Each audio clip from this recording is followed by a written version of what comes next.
Our next cipher is called the XOR cipher, or also called the exclusive OR cipher. We're going to review how we encode characters with bit strings. Then we're going to also review how we do the exclusive OR operations on bit strings. And then we're going to use that to create the XOR cipher on bit strings.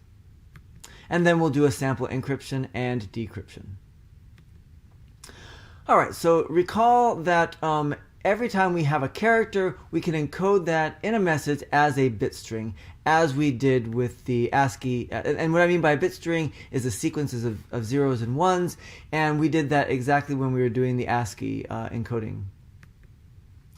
And that means that any cipher that encrypts bit strings can also be used to encrypt plain text messages. You just translate the plain text messages into bit strings and use the cipher that encrypts it. So what we're going to do in this next cipher is use the XOR operation that we learned in the last video to encrypt bit strings. But the first thing I want to do is remind you what the XOR operation is. So let's look at an example of the XOR operation on two bit strings that have equal length.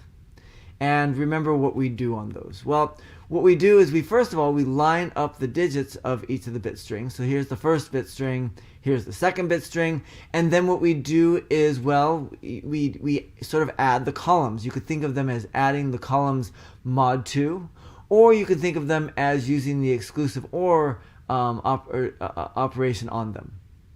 So if we have 0 plus 1, that gives us 1. 1 plus 1 gives us 2, but when we take 2 mod 2, we get 0. Then 0 plus 0 equals 0. 0 plus 1 equals 1. 1 plus 0 equals 0. 1 plus 0 still equals 0. And finally, 1 plus 1 equals 2, but taken mod 2 gives us 0. So that means our result is 1, 0, 0, 1, 1, 1, 0. Alright, so now we're going to use that XOR operation to define the XOR cipher. So the first thing is I'm going to tell you what the key is, and the key is literally any bit string. And then the plain text is going to be a message given as a bit string. So either it could just be a plain old bit string that we're encrypting, or it could be a plain text message in some other language that is translated into a bit string. So for encryption, we have a couple of steps. First of all, we're going to keep repeating the key until it matches the length of the plain text message. So if our key happens to be less or shorter than the plain text message, we'll keep repeating it until it matches it exactly. Then we're going to apply the XOR operator to the 2-bit strings, and the result of that operation is going to be the ciphertext. So let's go ahead and do this on an example. Here our plain text is the bit string 101100001101, and we're going to use the key 1101. So the first thing we're going to do is keep repeating the key, the 1101, until it's the same length as the plain text. The plain text has 11 bits, so we're going to repeat that 1101 twice fully, and then the first 3 digits of it at the end so that it comes out to exactly 11 bits. So 1101, 1101, and then 110, no 1 at the end because that would make too many bits. Then we're going to do the XOR operation on both of those two bit strings. There's the first one, there's our plain text, and there's our repeated key, and then we're going to do exactly what we did before. 1 plus 1 gives us 0, 0 plus 1 gives us 1, 1 plus 0 equals 0, 1 plus 1 equals 0, oh no, I'm sorry about that. That 1 plus 0 equals 1, goodness gracious. Then the 1 plus 1 equals 0, both of those 0 plus 1s gives us 1, 0 plus 0 equals 0, the next two 1 plus 1s gives us 0 each, and then 0 plus 1 and 1 plus 0 both give us 1. And so then our ciphertext becomes 01101100011. Now for decryption, what we're going to do is I'm going to take the ciphertext that we just derived, and I'm going to use the same key to show you that when we do this process, we actually do get back to the plain text that we started with.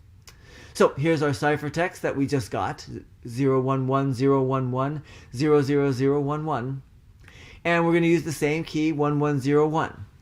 Now, since we added the two together when we went from plain text to ciphertext, it would make sense that we would subtract the key, or subtract the repeated key, to get the plain text. And that would actually absolutely give you the right answer. However, one of the things that you may recall from the last set of problems that we did, in fact, it was the last problem on the activities with the last video, is that when we add mod 2, we get the exact same result as when we subtract mod 2, right? If I add 1, it's exactly the same as subtracting 1. If I add 1 to 0, I get 0 plus 1 equals 1. If I subtract 1, I get 0 minus 1, which is negative 1, but negative 1 is equal to 1 mod 2. So we get the exact same result. Which means that if we want to decrypt the ciphertext, we can get the exact same result as when if we were to encrypt that ciphertext. So we're going to again extend the key. We're going to repeat it until we get to 11 bits, 1101, 1101, and then a third one almost all the way, 110, without the 1 at the end. And then we're going to apply the XOR operation to the extended key and the ciphertext. So there's our ciphertext. There's our extended key. And 0 plus 1 equals 1. The next one is 0. The next two are both 1. The next two are both 1 plus 1, which both are 0. 0 plus 0 is also 0. The next two are 0 plus 1s. Those are equal to 1s. 1 and 1 gives us 0. And then 1 and 0 gives us 1. And then our plain text is 101100001101. And if you want to go back and look at the plain text from before, it's exactly the plain text that we started with. So again, doing the encryption process on the ciphertext gets us back to the plain text. All right, so now I think you're ready for the XOR cipher on the PDF file included with this video.